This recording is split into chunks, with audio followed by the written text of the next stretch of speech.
Speaking of this album cover, because I gotta say, like, one, when you see somebody in that pose, you know it's about to be some shit on that album. You know what I'm saying? You know, you already know. That's the pose that let you know something's about to go on in these songs. But there was like a striking similarity to Chris Brown's album that came out at the same time. Like, did y'all hash that out, or has there been any conversation about it?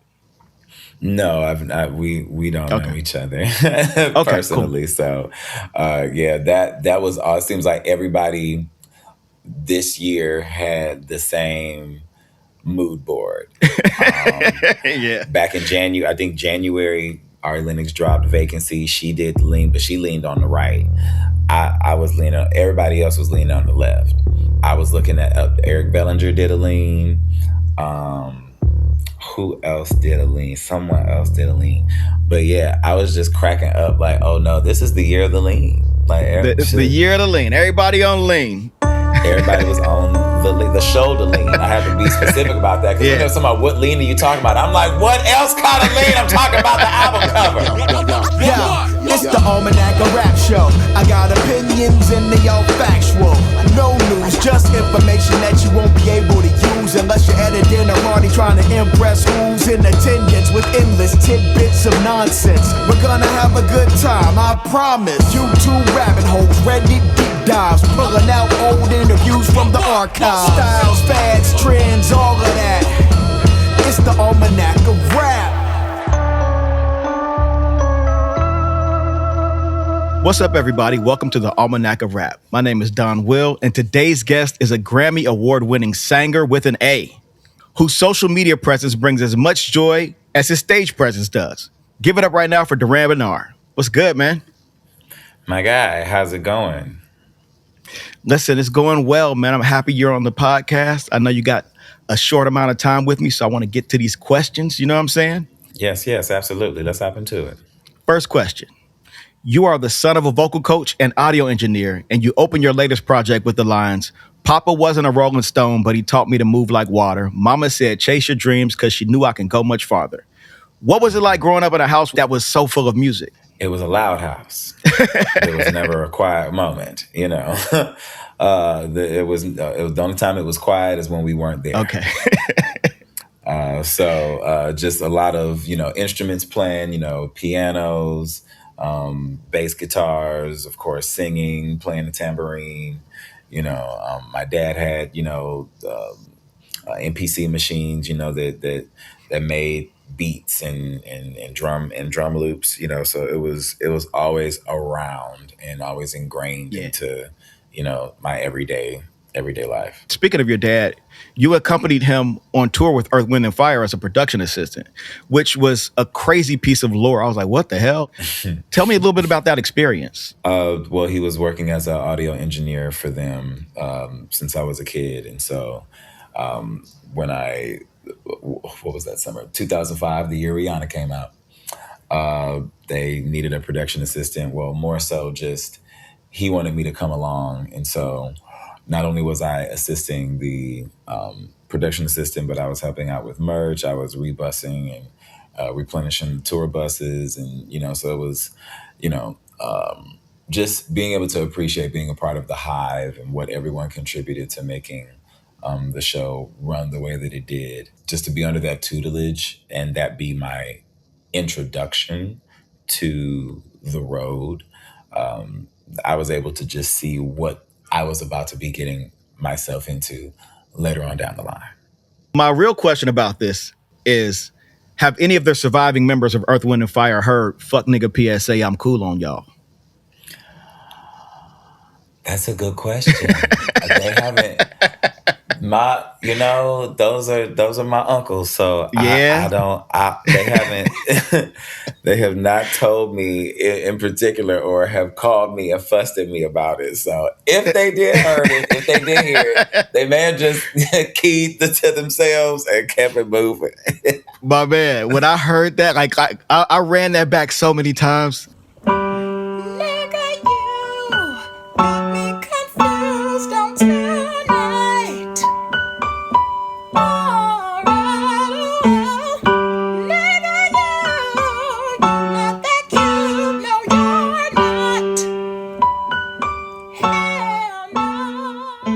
your YouTube channel in general is such a cool time capsule. What inspired you to start uploading videos to YouTube in that way? I just wanted an unbiased opinion on what it was that I was doing. Back then, as a teenager, watching, shows like American Idol, folks get up there and sometimes they be sounding crazy. And it's like, well, yeah, my mom and, my cousin said that I could sing. And it's like, all right, well, I don't want to embarrass myself like that. So let me just, post something on YouTube and see what people think. And that's kind of where it started. And it didn't just start and end with singing. I was also doing, vlogs and, sharing, personal experiences and, just so people were able to see not only the singing aspect, but there would be monologues and, just my personal perspective on things. So it all kind of became its own well-rounded experience, my YouTube channel. You seem to have a pretty healthy relationship with social media in general. Like, you're currently the mayor of Threads and you take your job pretty seriously. Is there any advice for folks trying to navigate being online and social media in 2026? You have any advice for artists? It is, it's definitely different from what it was when I first started, because now it's not just the music.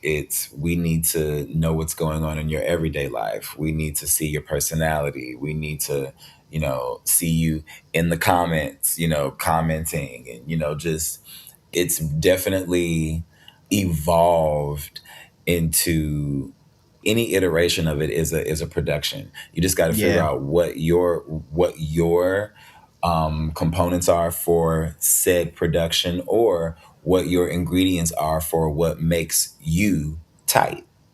Because trust and believe, there are five 20-year-olds down in Willacoochee, Georgia, singing in a storefront church who could do Bellagios and high notes, sing circles around me.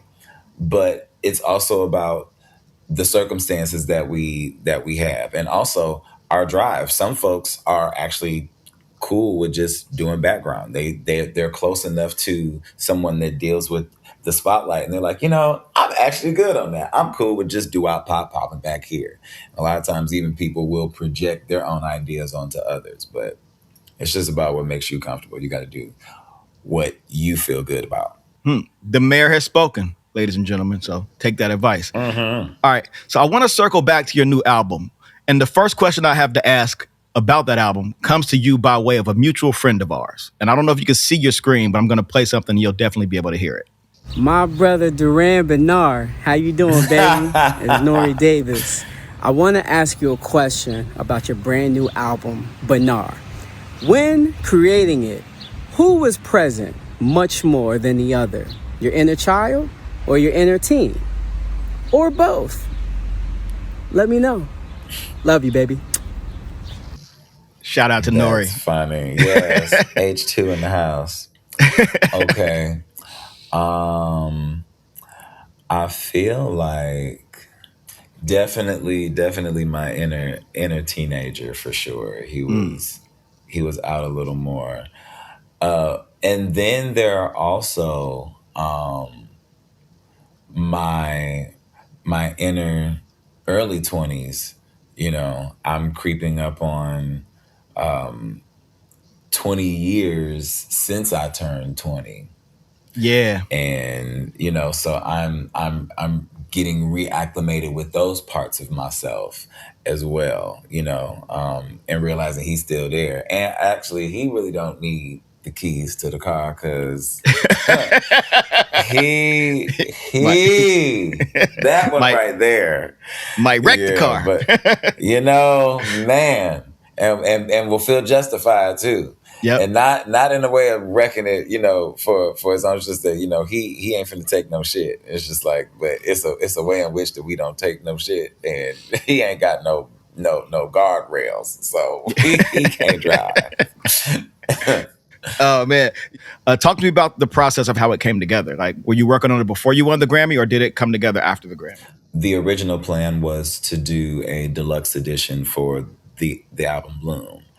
Hence why there's a song on the album called Bloom. Got you. And they were like, well, why wasn't that on there? That was to put as an addition to what was already there. But the music that we were creating took a whole nother form, and it got away from what Bloom was, and it was something else. So I'm like, well, where do we go with this? So Bernarr was actually supposed to be the title of my rock album. Oh shit. Yeah. And with everything that was, sonically I was talking about, all that, it felt, and then seeing the photos that we took, I was like, ooh, this looks very grown, very seasoned, very amber, very velvet, very Teddy Pendergrass, Luther, very much you looking just like your father. It was that. So I felt it was just like, yeah, that name fit what stories were being told. Speaking of this album cover, because I gotta say, like, one, when you see somebody in that pose, you know it's about to be some shit on that album. You know what I'm saying? You know, you already know. That's the pose that lets you know something's about to go on in these songs. But there was like a striking similarity to Chris Brown's album that came out at the same time. Like, did y'all hash that out, or has there been any conversation about it? No, we don't know each other personally. Cool. So, that was all. It seems like everybody this year had the same mood board. Yeah. Back in January, I think January, Ari Lennox dropped Vacancy. She did lean, but she leaned on the right.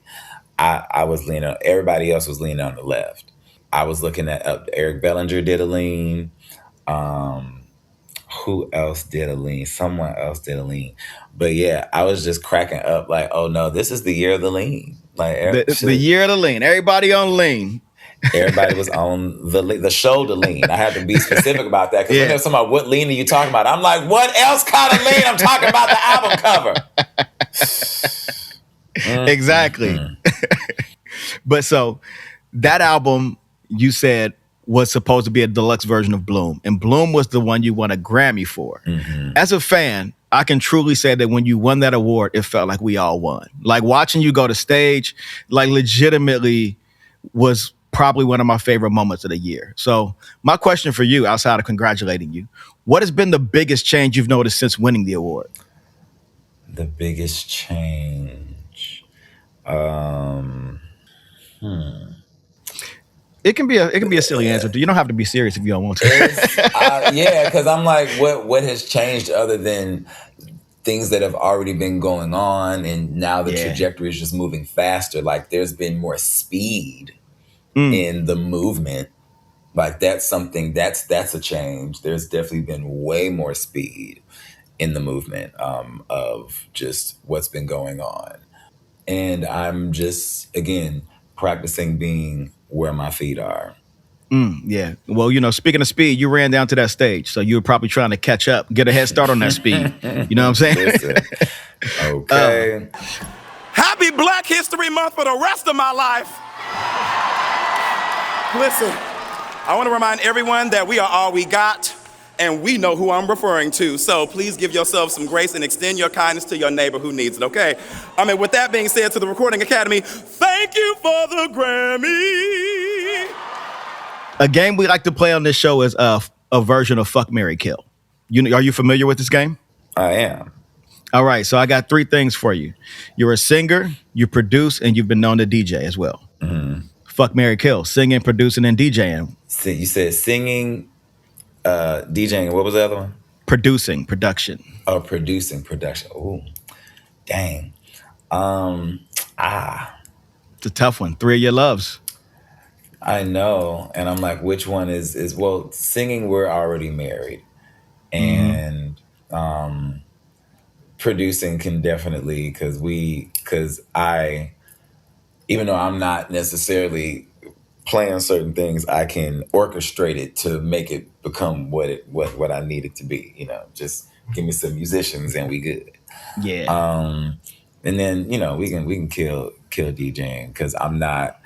That is still very new, even though it's fun. But if I had to choose, that was how I thought you were going to answer, but I just wanted to be sure. You know what I'm saying? I watched your I watched your apartment. It was apartment 1D thing on YouTube. I think you did like a DJ set. Apartment 1 bedroom. Club Man. 1 bedroom. Club 1 Club bedroom. 1 bedroom. You had that thing turned up. You know what I'm saying? Yes, yes. One of the things you didn't, one of the things that was not mentioned in that Fuck, Marry, Kill was hosting, because recently you had a partnership with Smirnoff for Pride Month, where you popped up as a judge and performer for their ballroom event. What was that experience like?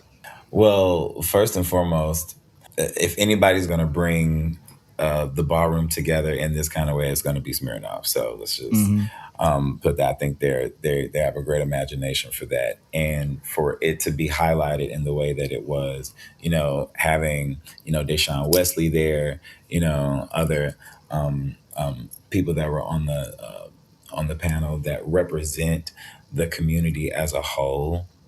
Like my inner teenager was smiling about that, because I didn't have that opportunity to really showcase that part of myself the way I wanted it to. So to be there, like that definitely, I love that. So shout out to them. Yeah, shout out to them. Shout out to Smirnoff. You know what I'm saying? Drink responsibly and all that. But this is a show about hip hop, so I have to ask you: have you ever rapped? Yes, sandwiches. Sandwiches? Yeah. I was like, wait, was that your stage? Was that your rap name, Sandwiches? You're like, no, Sandwiches. No. I used to do, I would write poetry, as a teenager and in my early 20s, and I rapped here and there, just from the concept of, over this particular portion of the song, I feel like this is how the approach should be. So let me figure out what that character is. And I love voices, like, as far as rapping, I love voices like Left Eye, and I love Missy. And when I think about distinct voices, for me, that have, Kendrick Lamar, just that utilize all these different ranges of your voice. And that's, for me, being a theater kid. So I just incorporate that. I would incorporate that every so often into the music. Like I've done it on a song called Mix, which was on the opening of my first self-titled, Durand. I also spit on a song called Racket on that album. And then I was going to be rapping on Weird. But when, oh man, I love that song. Yeah, but when I finished the verse, Kay was like, "Man, I want to hop on this." I was like, "Well, shoot, do the rap," So that was really tight to do that. So yeah. Speaking of hip hop hasn't been really known to be queer friendly, but it seems to be changing as of late. What's your relationship to the genre as it stands now? Like, do you see it being as more accepting, or do you kind of still see things not looking so great?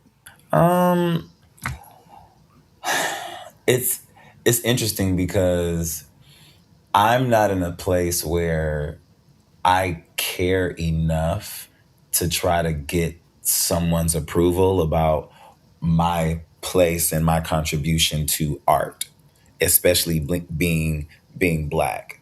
And so I do see more representation, coming in through the spaces. And I've been told that, I'm breaking down barriers and, inspiring people to be like, oh no, we can actually take up space, and we can be rehearsed, and we can, be on our shit. So I'm not thinking about what some man is insecure about. But I will say that you are breaking down barriers, because there's not a day that goes by where I don't sing, I'm a bad bitch, I'm that nigga. You know what I'm saying? Yeah. And because in conjunction too. In conjunction too, and both and. Yeah. You know what I'm saying? Yes. But what's one of the gayest things that straight men do that they don't know is some gay shit? That they don't know? I mean, like... so many things. I think one of the gayest things that a straight man can do is be worried about what another man is doing with his penis and with his body. That is some of the most gayest, homosexually driven just bottom hungry foolishness that you could do and do it publicly. Yo. Like you're doing this out loud where the rest of us can see. We can see you. Yeah, yo, Sir. bottom hungry is crazy. I mean, listen. You know what? A lot of these gentlemen, and I use that term very loosely, but a lot of these gentlemen, shoot, you hear them questions asked about, well, you know, if you were a girl for 24 hours, what would you do? Oh, I let the homies crack. Oh, okay, all right. Aren't you generous? All right, tell on yourself. These very bi-curious metaphors and hypotheticals that they try to come up with. You know, how if a back shot was $100,000, like how many back shots? I'm just like, sir, where are y'all coming up? Like, me and the Judies don't even be talking about that. Like, y'all. Oh man. See, I was just gonna say niggas playing pause is enough for me, but that's crazy. Listen. Oh, and of course the infamous as a man, I'm not washing my ass. Like that's so sad. What? I've never heard of this, and I feel very bad for whoever. Oh yeah. Oh no. Whoever is no. under this form of oppression, I feel really bad for.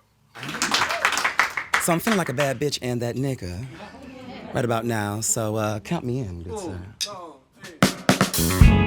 I'm a bad bitch and I'm that nigga. I don't think you heard me. Yeah. I'm a bad bitch and I'm that nigga. I only got a couple more questions, and I want to get back to the music real quick. We both have a love of J. Davy. Yes. I've seen your love of J. Davy. I've seen you cover their songs. Shouts to Jack. Shouts to Brooke. Can you speak a little bit on the importance of J. Davy's influence? So first and foremost, I would just like to say that my very first video that I ever posted online will be turning 20 next December. And in that video, I did an original of mine, and at the end of my original song, I incorporated "Dollar or More" by J.V. Deep cut. So they are a part of my origins of YouTube and covering songs, because I wasn't covering normal stuff. I was covering stuff that I had heard about, from through the grapevine, and just the new wave genre that birthed me and the internet and hell, even artists like SZA and those. Yep.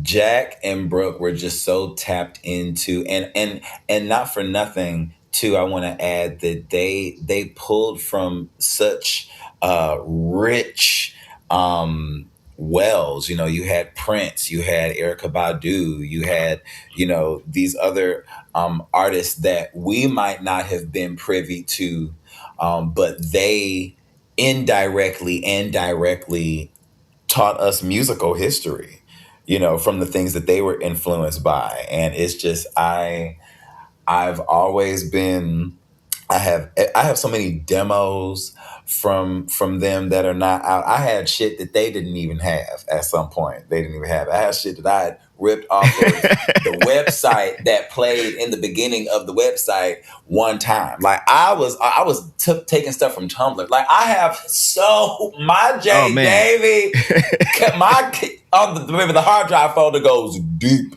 You got to share that folder with me, man. I'm gonna ask Nori to get it from you if I have to. Yes. I have to put it in a WeTransfer because it's a lot. I gotta zip it up. I'll take it for real. Another name I gotta bring up is Crash Cuts, and I have to ask you, how the hell did you find out about Crash Cuts? Because he's one of those people that I thought I was one of the only people that knew about him, but finding out that he inspired you was just it made everything make sense. But talk about Crash Cuts. I am screaming at the pluralization of his name because that is so country. Crash Cuts. Oh, his name ain't Crash Cuts? It's just Crash Cut. Oh, okay, Crash Cut.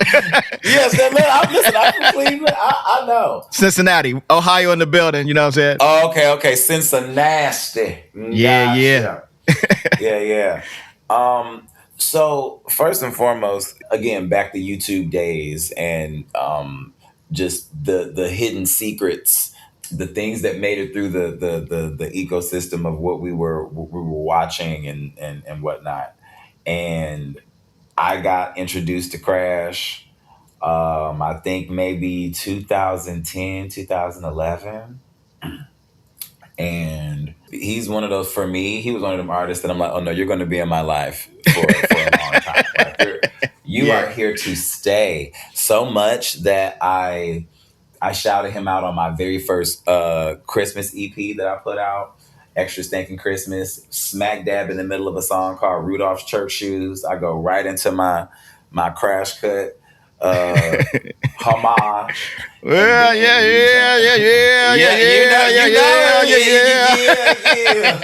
Okay. You gotta hit it one time. and then I do Durand, which was like my 9th project that I ever put out. And a song right at the end of Gratitude, I'm doing some cutting up, and I'm like, I just got to say, Levi Bennett is an influence of mine, y'all. And I started doing it again. So I've always shouted him out. And so the fact that, I got surprised with him at the Truth Awards, they got me good. Like, it was, I don't know if you remember that clip of when Neo was introducing Kim Burrell to sing for Whitney Houston, and Whitney jumped up and walked to the stage. It was just, so you just saw how excited she was. That was me. That was me. I love that they could bring that back full circle for you. Yes. YouTube will not let us use this audio.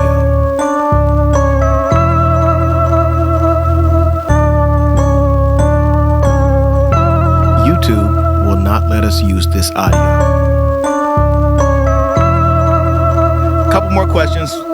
You are one of those artists that can really sing with an A in the church tradition. And it's reminiscent of like a Jodeci or Boyz II Men. They all had vocal signatures.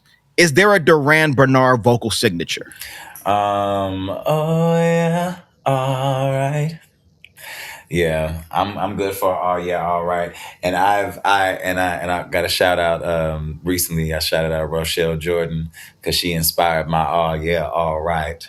Because I've definitely been jamming with her since 2013. So shout out to Rochelle. Shout out to Rochelle. And I was gonna say, if you had to pick your favorite vocal run of all time from a singer, who would it be? Oh gosh, or just the one that's top of mind. It doesn't have to be your favorite of all time. It could be your favorite for the day. Stroke it for me. Aaliyah. Shouts to Aaliyah. Yeah. Shouts to Aaliyah. Yes, ma'am. Yes, ma'am. Love her. I know you just gave Rochelle Jordan a shout out, but out of the current crop of singers, who has some of the best vocal runs? I'm going to say this.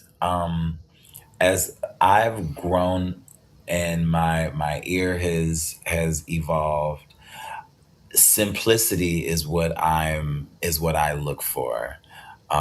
It's the little things that excite me. Like, for instance, there's a song called Masterpiece by Salt, which is the group that Cleo Sol and her husband and kid sister are in. And there's one of the last verses, and the backgrounds are going, ooh, ooh, ooh, ooh, ooh. Yeah. And it's just floating back there. And I'm like, and I'm catching it with the rhythm. And it's just that's the kind of things that really, and listen, doing the runs and the track meets and running for president and mayor and Senate and whatnot and the vice, that's lovely. I just love a good tone. A good tone. Yeah. That's a good way to put it. Yeah.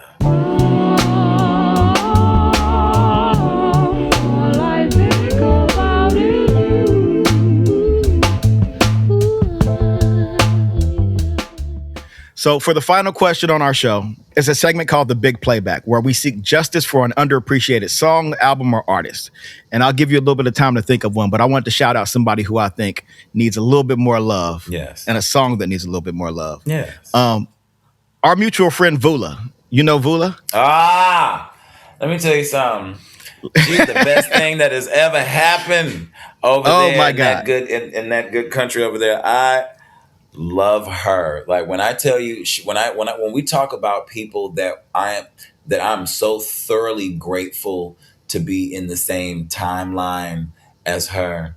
It is she's one of the people in your life that when you see her, when you know that you're gonna see her, when you lay eyes on her, it's just like a puppy. You just get so excited. If you don't pee just a little bit, like Just a little bit. just a little bit. Oh, yes. So I know you heard her song "Old School Love." Mm-hmm. Man, that thing legitimately. I have a playlist on my phone called Vocal Stems, where it's just songs I have to play like multiple times in a row. Yeah. I heard it. It immediately went to that playlist. It is one of my favorite songs of the year. You know what I'm saying? So I want to shout out Vula with "Old School Love." Yes, absolutely. Yeah, no, shout out to Vula for sure. That's again, you need people in your life like that just keep you grounded, remind you of who you are, pour into you, you know. Message, you hear that? Well, Durand, thank you so much for joining the show, and I really appreciate you taking the time out to hang with us. Absolutely, man. Thank you so much for having me, man. You have a fantastic rest of your day.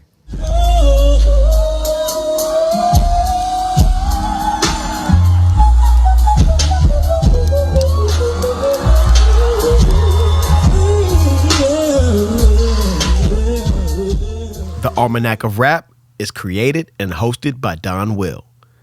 Executive producers are Donwill, Aisha Sese, and Travis Harris. The show is produced by Kobe Bafor. The show's associate producers are Brianna Harris, Tiara Jackson, and Javon Stevenson. The production coordinator is Bianca Ortiz. Audience development is handled by Hassan Spruill and Ashawn McCullen. Ad ops and audio marketing strategy is handled by Fabian Mickens. The show is directed by Travis Harris. Video editing was done by Kobe Bafor. This episode of the show was written by Donwill. Art direction for the show was handled by Kaushik Kaladendi. Graphic design was done by Jefferson Harris.